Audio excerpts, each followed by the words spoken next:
Hello everybody, Nick here at Scoggin-Dickey, and before I get into this car right here, for those of you who don't know, I'm a baby of the 80s. I know that might surprise some of y'all. Some of y'all are probably going, man, why is this young kid telling me about cars? And the other half of you are probably going, why is this old man telling me about cars?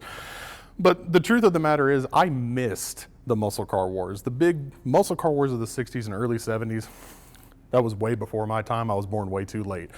But the good news is, if this was a boxing match, they've been back for round 2 for the past decade or so. And the heavy hitters, your Evander Holyfields and your Mike Tysons, are these things here. Your COPOs, your Cobra Jet Mustangs, and of course, the Challenger Drag Pak. This is Evander Holyfield coming back asking for that other piece of his ear. These have been out since 2008, and they've been coming on and off. They were in 08, 09, 10, came back for a little while, 2015. This is 2021, and it is a big deal. They haven't been making these for a few years, and we're really glad that they're back. We actually got this yesterday morning, and we had to rush over here and film it. And let me tell you a little bit about these. These are a Challenger factory body, and that's kind of where it stops. This drag pack has every goodie in it to compete with a Cobra Jet or a COPO in NMCA or NHRA super stock drag racing. And let me tell you about some of the stuff here. I'm going to start from the back and kind of work my way to where everybody has the questions is what's under the hood. Now, in the back here, along with a very small fuel cell, is where Strange has hooked up Dodge with a really nice bolt-in 4-link 9-inch package. This comes with 40 spline gun drilled axles, an aluminum center section, all the way up to a 4-inch aluminum drive shaft, 1/8 of an inch wall thick, and 1350 U-joints. They really want this thing to handle the power, and believe me, there's some videos Dodge has of this thing pulling the wheels about a foot off the ground. It needs to handle that grunt. And it comes up to a turbo 400. It is an SFI specified turbo 400, so all the grunt that anything can put out. So let's take a look under the hood and see what is making this thing do wheelies at the track. Now, Dodge will not disclose exactly how much power this makes. I can definitely tell you it is well within the 4-digit range. But to tell you what's doing it, let me kind of break down some of the specifications here of what's under the hood. And of course, there's no point in not starting off with this. 3-liter Whipple supercharger with this billet lid. It takes full presence of the engine bay, and what it's on top of is a 354 cubic inch Gen 3 Hemi. If you're wondering, well, wait a minute, the 5.7 in the trucks and all that, it's like a 345. What is that? It is not the same as the engine in the truck. It shares almost nothing with it.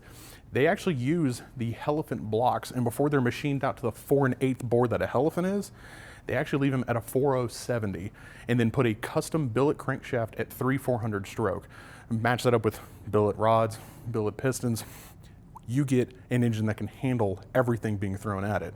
Now, along with that lightweight aluminum block, you also have a lot of other lightweight components in here. For instance, the intake is this exposed carbon composite woven piece that actually goes the full length of the grill for the intake.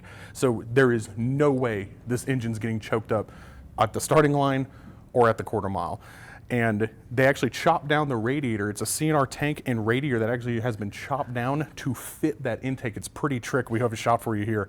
Now, if you're wondering what kind of suspension this thing has, it is also Bilstein double adjustable shocks on front and rear, and it has Strange racing brakes to help you stop it. Now, to tell you a little bit how these come, we were actually having a conversation about this earlier. If you look it up, Dodge advertises this as a starting price of $135,995, but you are required to option out seats and wheels and tires. So it actually can run anywhere from about 144 to a little over 148. And it usually comes standard with Bogarts. We opted up ours for the weld beadlocks, and man, do they look trick. They're wrapped in 17-inch Mickey Thompson front runners, and of course they're ET radial on the back, so this thing is really going to be able to hook if we can ever convince our bosses to let us take it to the track. I doubt they will. But the seats are, of course, a fabricated aluminum seat. You can get a full containment style seat. We opted for the standard seats here, and they're really going to be able to handle anything that any of us big fellas are ever going to be able to squeeze between the rails and handle. So no problems there. It does come full caged, and it does come with full battery cutoff on the front and on the interior too. So Unfortunately, we hope no one ever has to put one of these in the wall, but if you do, you got safety for the track and for yourself if you need to kill the car. Now, inside is pretty tricky. These are actually not powered by Dodge's like ECUs, their control systems. It's actually Holley Efi, which is definitely going to be a big upgrade, and it's definitely what's needed for something that's putting out this kind of power. And it's nice. You get odometer gauges in the dash, but you also get Holley's dash in the center, and it's actually pretty trick. They even kind of put their own little drag pack background on it that we really love. If you're wondering what it takes to get one of these, contact us here at our Dodge sister store here in Levelland. They can definitely help you find one of these. They only make 50 a year. And I don't know if there's any left. I really wouldn't think so. We opted ours with the graphics and of course this beautiful dark gray color, but how many are left? I don't know. I would say give us a call. If you're in the area tomorrow, actually on Saturday, we are doing a Cars and Coffee here. We do them almost every month here at the Dodge store, and they're really cool. We have COPOs out here, crate engines, and of course this. So if you were in the West Texas area and you're wanting to see this in person, come see us Saturday morning. You can get a really good look at this thing for yourself. Thank you for stopping by for another video. Sorry we were gonna do one of our ones about piston rings or engine braking, but man, we couldn't pass up something like this. So we'll see you next week for another tech video.